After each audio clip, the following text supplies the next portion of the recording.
What mysteries could one of the most revered personalities on the planet conceal?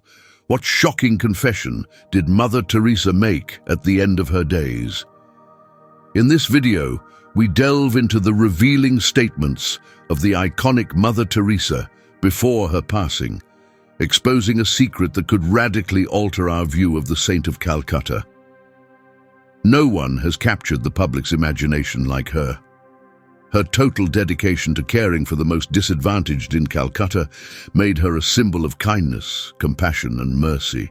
One of her most resonant quotes that illustrates her ideology is, "The greatest enemy of peace is the cry of an unborn child." Although this statement is controversial, it reflects the rigor of her principles and her unwavering defense of life in all its stages. During her life, Mother Teresa rose as a symbol that crossed religious and cultural boundaries.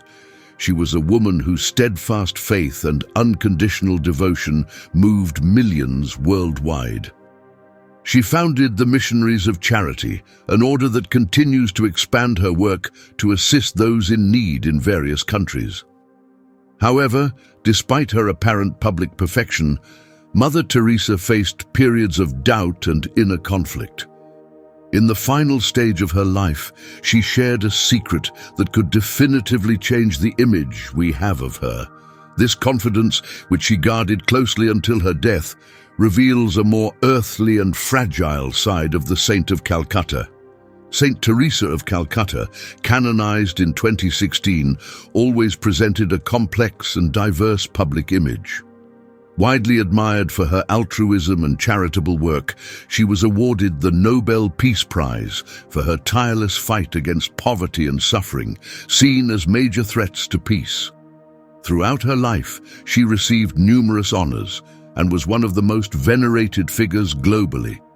Many Catholic faithful consider her a saint and turn to her for intercession. However, despite the praise, Mother Teresa also faced significant criticism. Questions have been raised about the quality of medical care provided by her missions, controversies over baptisms conducted on the dying without their full consent, and accusations of supporting colonial and racist power structures, as well as associating with controversial political figures. Despite these controversies, she remained silent until shortly before her death, when she revealed a startling secret. Mother Teresa, born Angese Gongshe Bojakshiu, first saw the light on August 26, 1910, in Skopje, then part of the Ottoman Empire. Baptized the following day, she chose to consider August 27 as her true birthday. The youngest child of Nicola and Dranafil Bojak, she lost her father, an active politician in the Albanian community, in 1919, when she was just 8 years old. From a young age, she was drawn to the stories of missionaries and their dedication in Bengal, deciding at the age of 12 to dedicate her life to religious vocation.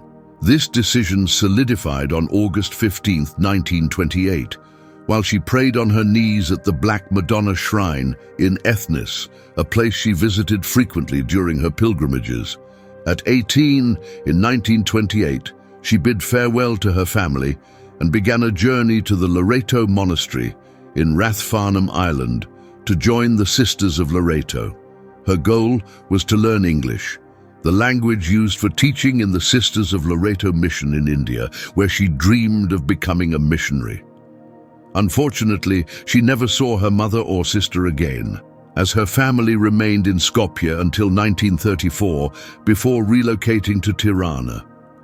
In 1929, she finally arrived in India and began her novitiate in Darjeeling, in a place surrounded by the stunning lower Himalayan mountains.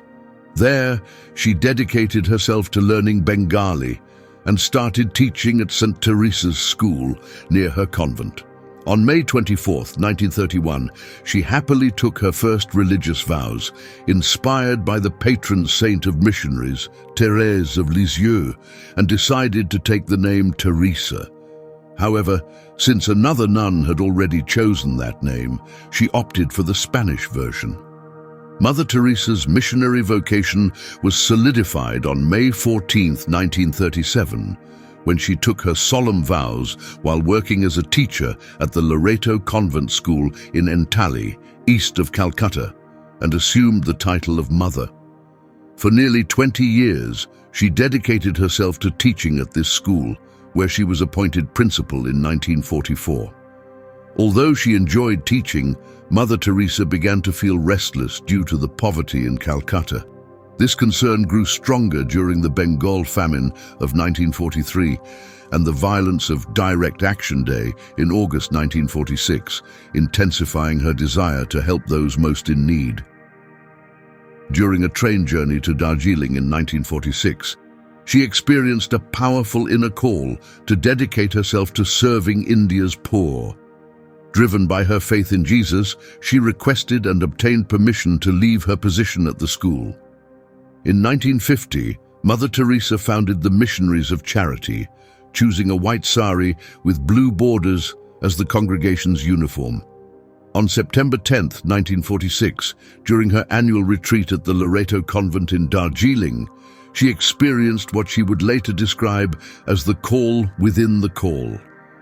This profound spiritual moment motivated her to leave the convent to serve the poor within their communities.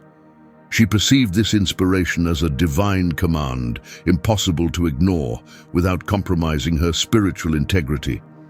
Joseph Langford, who would later found the Missionaries of Charity Fathers, observed how Sister Teresa evolved into Mother Teresa. Though her transformation was initially little known, in 1948 she began her mission with the disadvantaged, exchanging her religious habit for a simple white cotton sari with a blue border. After adopting Indian citizenship, she received basic medical training at Holy Family Hospital in Patna before immersing herself in society's neediest areas. Before fully committing to working with the destitute and hungry, she established a school in Moti Jheel, Calcutta. In early 1949, a group of young women joined her, and together they laid the foundations of a new religious community focused on helping the most disadvantaged. Mother Teresa's dedication soon attracted the attention of local authorities, including the Prime Minister of India. On October 7, 1950, Mother Teresa received Vatican approval to form a diocesan congregation that would eventually become the Missionaries of Charity. According to her own statements, this organization would dedicate itself to assisting those in extreme need: the hungry, homeless, shelterless, disabled, blind, lepers, and all who feel marginalized, unloved, and forgotten by society. People who have come to be seen as burdens and rejected by everyone. Mother Teresa's commitment to compassion did not stop there. In 1952, she opened her first hospice. With the cooperation of Calcutta's authorities, she transformed an empty Hindu temple into a free refuge for the dying, initially called Sea Ghat. This place was later renamed Nirmal Hriday, or the Home of the Pure Heart.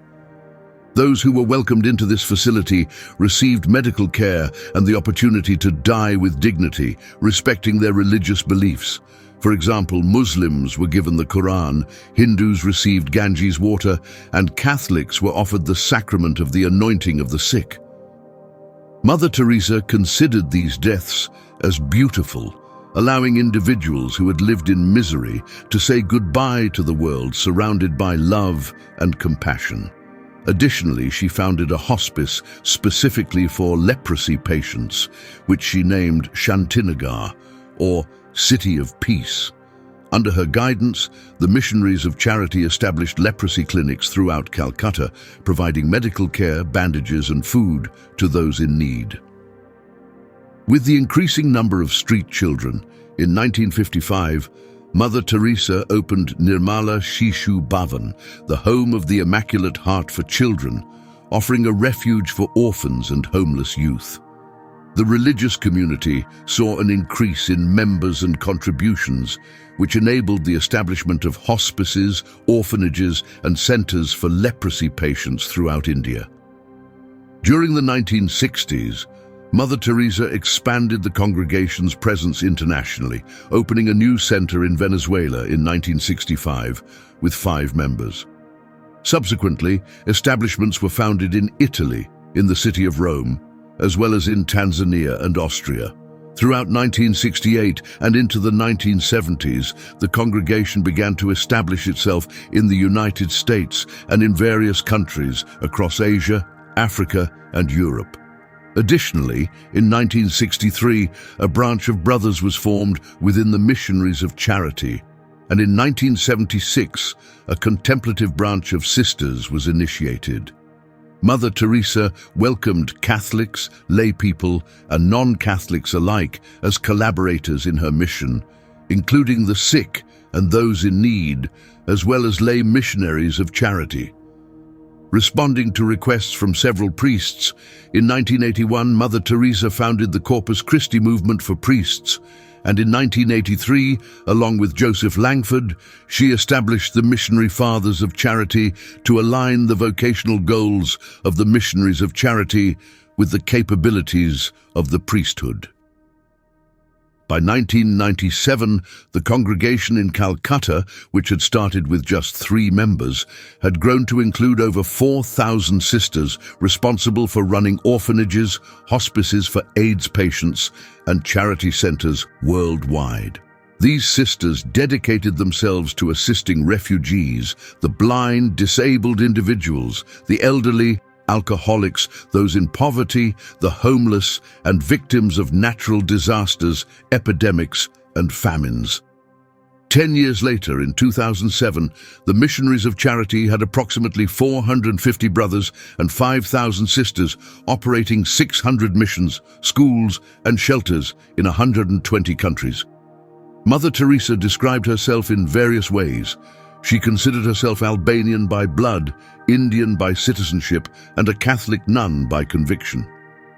Although her work focused primarily in India, Mother Teresa occasionally traveled abroad for humanitarian causes. In 1971, during a period of tension, she visited Belfast with 4 sisters, facing pressure from high-ranking clergy who believed her missionary work should be directed elsewhere. Despite the support and warm welcome they received locally, Mother Teresa and her sisters were compelled to leave the city abruptly. Was there a hidden reason for their departure? Or did Mother Teresa witness something that prompted her to leave sooner than planned? We will soon uncover more. In 1991, she visited radiation victims in Chernobyl and those affected by an earthquake in Armenia. And she also returned for the first time to Albania, where she opened a new home for the Missionary Brothers of Charity in Tirana. By 1996, the Missionaries of Charity operated 517 missions in over 100 countries. The number of sisters in the Missionaries of Charity had grown to thousands, all dedicating their lives to serving the most needy in 450 centers worldwide. In her search for solace, her connection with Jesus Christ, contemplating his holy face and heart, led her to devote herself to silent prayer and meditation. However, in private, Mother Teresa faced doubts and struggled with her faith. For nearly 5 decades, until the end of her life, she openly shared her profound uncertainties about the existence of God and the pain that her crisis of faith caused her. Does this imply that Mother Teresa did not feel God's closeness? This mystery will unfold. This spiritual dryness, described as a dark night of the soul, was not unique to Mother Teresa. Other saints, including Thérèse of Lisieux, experienced similar trials. James Langford argued that such doubts were common and would not obstruct her canonization process. After decades of uncertainty, Mother Teresa experienced a brief resurgence of faith following the death of Pope Pius V in 1958. During a requiem mass held in his honor, she found temporary relief from the emptiness of her spiritual suffering. However, this sense of comfort was short-lived, and her spiritual dryness returned weeks later. Over 66 years, Mother Teresa wrote numerous letters to her confessors and superiors, particularly the Archbishop of Calcutta and Jesuit priest Celeste van Exem, her spiritual advisor since the early days of the Missionaries of Charity. She repeatedly asked for these letters to be destroyed, concerned that attention would shift from Jesus to herself. Nevertheless, these correspondences were preserved and are accessible in the book Mother Teresa, Come Be My Light. In her personal letters, Mother Teresa confides in her friend Michael van der Peet about her deep spiritual struggle, expressing that although Jesus loves intensely, she feels engulfed by a desolate silence and emptiness. She describes her experience by saying, "I seek but cannot see. I listen but do not hear. I pray but find no words." She asks Michael to pray for her, hoping she might surrender herself completely to Jesus. In Pope Benedict XVI's first encyclical, Deus Caritas Est, Mother Teresa is mentioned 3 times, with her life serving as a testament that prayer to God not only does not distract us from helping others, but also nourishes our capacity to love and serve. Mother Teresa also emphasized that prayer and reading spiritual texts are essential for deepening our connection to prayer. Although the congregation she founded was not part of the Franciscan orders, she held great admiration for Saint Francis of Assisi, whose spirituality significantly impacted her life. The Sisters of Charity recite the prayer of Saint Francis every morning during Mass, in a moment of gratitude following communion. Her dedication to ministry and her vows reflect many affinities with the principles Saint Francis valued: poverty, chastity, obedience, and total devotion to Christ, with a fervent commitment to serve the poorest, especially those suffering from leprosy. This is just the beginning of her story. In recognition of her work, the government of India granted Mother Teresa a diplomatic passport and awarded her the Padma Shri in 1962, as well as the Jawaharlal Nehru Award for International Understanding in 1969. Throughout her life, she received numerous major honors in India, including the Bharat Ratna in 1980, the country's highest civilian award. Navin Chawla undertook the task of writing her official biography, published in 1992. Interestingly, in Calcutta, some Hindus venerate her as a deity. To commemorate the centenary of her birth, on August 28, 2010, the Indian government issued a commemorative 5-rupee coin, a sum symbolizing the modest capital Mother Teresa had when she first arrived in India. President Pratibha Patil highlighted the influence of Mother Teresa and the missionaries of charity, who, dressed in white saris with blue borders, became symbols of hope for various marginalized groups, including the elderly, the homeless, the unemployed, the sick, and those forgotten by their families. Internationally, Mother Teresa's work was also recognized when she was awarded the Ramon Magsaysay Peace Prize in 1962. The award commended her selfless dedication to impoverished people in a country not her own, fostering the creation of a new congregation. By the 1970s, Mother Teresa was already a globally celebrated figure. Her international profile rose with the release of Malcolm Muggeridge's 1969 BBC documentary, Something Beautiful for God, and the subsequent publication of a book of the same name. At that time, during the documentary's production, the team encountered significant difficulties due to poor lighting, especially in the hospice for the dying. Initially, they feared that the footage shot in these conditions would be unusable. However, when they reviewed the material in England, they found the images had extraordinary illumination. Muggeridge attributed this phenomenon to a miraculous light emanating from Teresa, while other team members considered it a result of using a new type of Kodak film that was extremely sensitive to light. Eventually, this event contributed to Muggeridge's conversion to Catholicism, deepening his connection with Mother Teresa. In those years, Mother Teresa solidified her esteem and respect within the Catholic community. In 1971, Pope Paul VI awarded her the first Pope John XIII Peace Prize. in recognition of her unwavering commitment to the most disadvantaged, embodying Christian charity and promoting world peace. In 1976, she received the Pacem in Terris Award. Her canonization process advanced swiftly, receiving recognition not only from religious entities, but also from governments and secular organizations. In 1982, Australia named her an honorary companion of the Order of Australia for her exceptional dedication to the Australian community and humanity.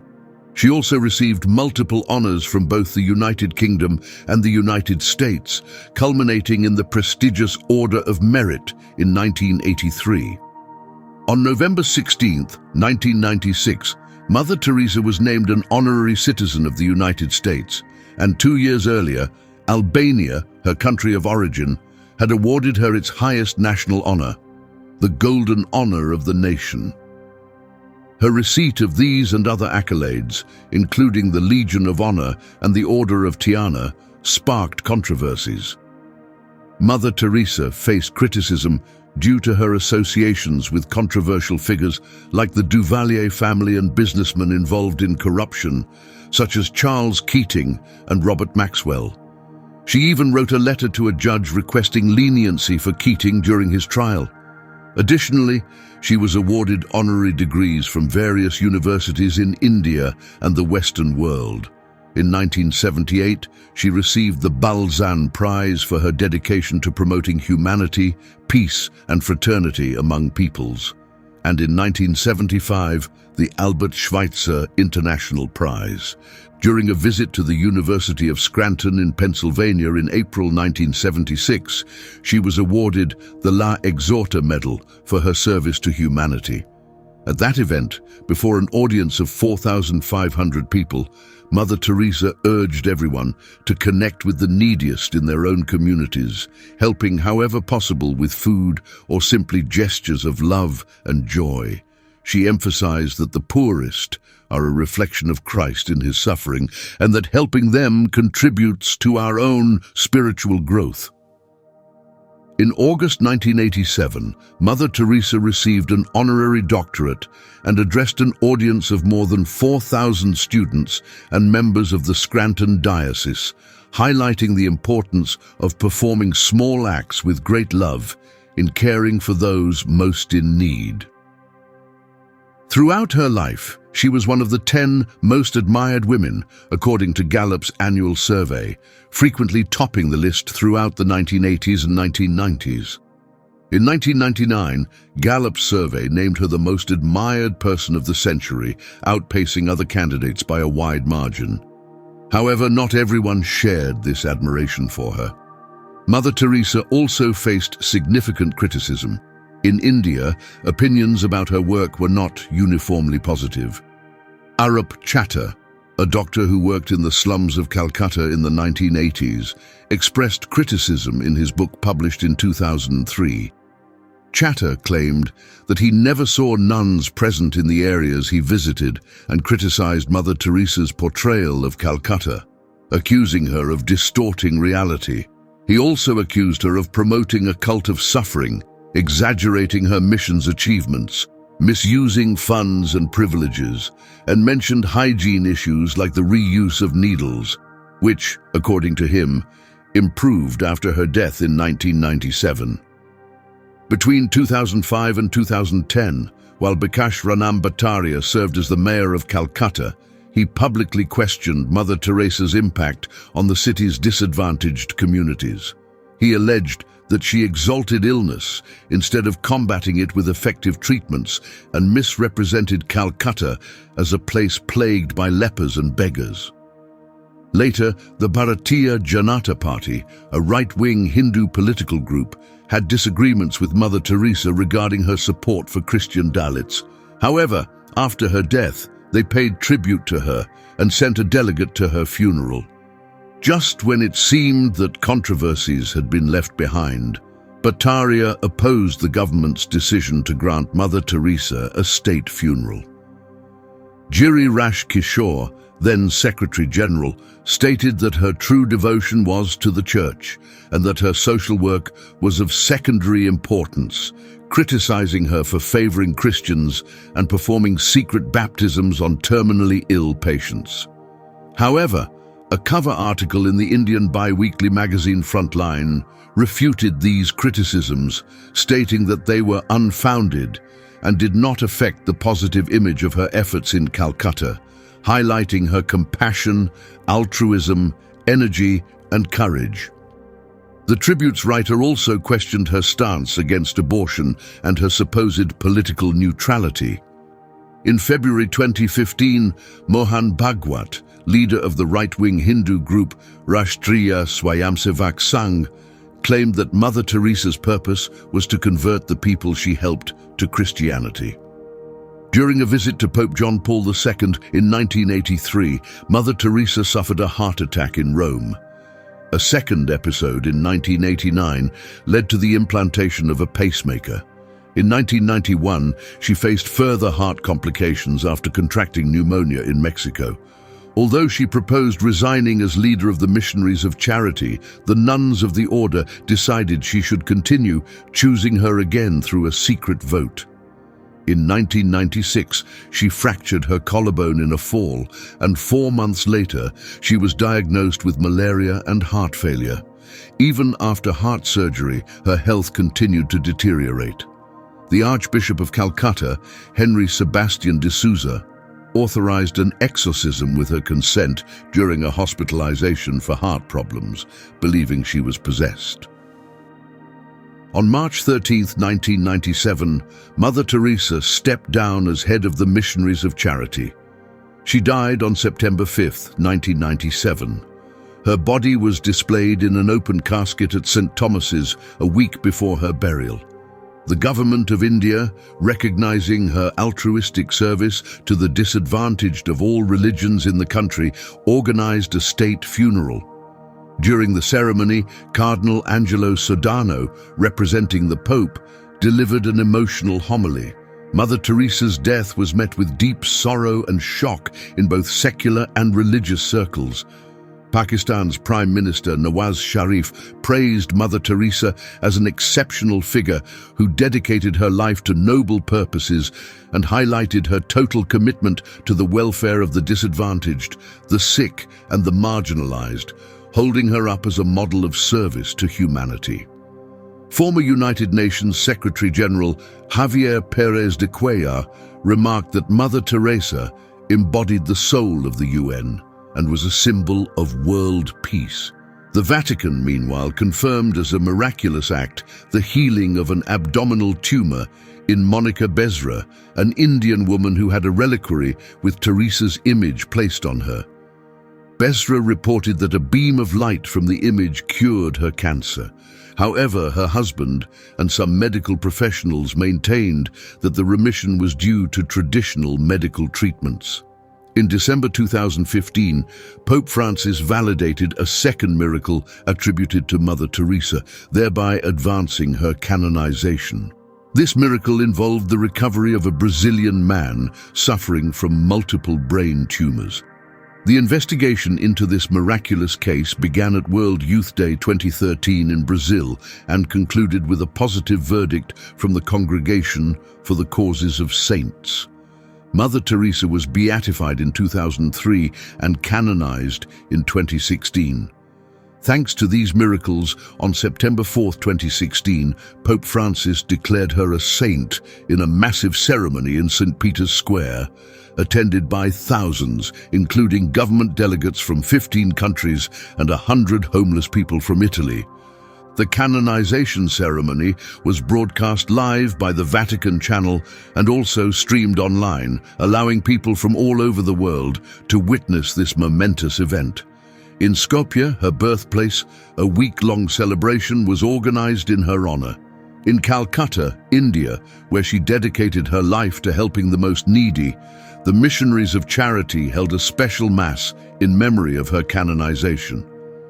On September 4, 2017, Sister Mary Prema Pierik, head of the Missionaries of Charity, proclaimed during a Mass at the Cathedral of the Most Holy Rosary that Mother Teresa would be recognized as the sole patron of the Archdiocese of Calcutta, in a ceremony marking the first anniversary of her sainthood. Later, on September 6, 2017, Archbishop Thomas de Souza announced at a commemorative ceremony that Mother Teresa would be named co-patron alongside Francis Xavier. Revelations about Mother Teresa emerged shortly before her death, unveiling unknown details of her internal struggle, a hidden, darker side. Despite being a beacon of love and joy to many, she faced a deep void and a lack of personal fulfillment. Although she offered comfort to others, she herself longed to feel that same warmth. She experienced loneliness and felt God was distant, yearning desperately for his presence, though she never felt it fully. She worried about disappointing her Jesus and feared being judged at the end of her days. We would like to extend our heartfelt gratitude to all our subscribers and viewers for joining us on this inspiring journey. Your constant support and valuable feedback are what drive us to continue producing high-quality content. We are also grateful to the community of Mother Teresa's followers, whose shared stories and experiences have been essential in fully understanding the depth of this revelation. Thank you for staying with us through this enlightening journey. If you enjoyed this video, remember to like, share it, and subscribe to our channel so you don't miss any of our future projects. Leave us your comments. We are eager to hear your thoughts on Mother Teresa's confessions. Until our next encounter, remember, there is always more than meets the eye. May God bless you and keep you always. Amen.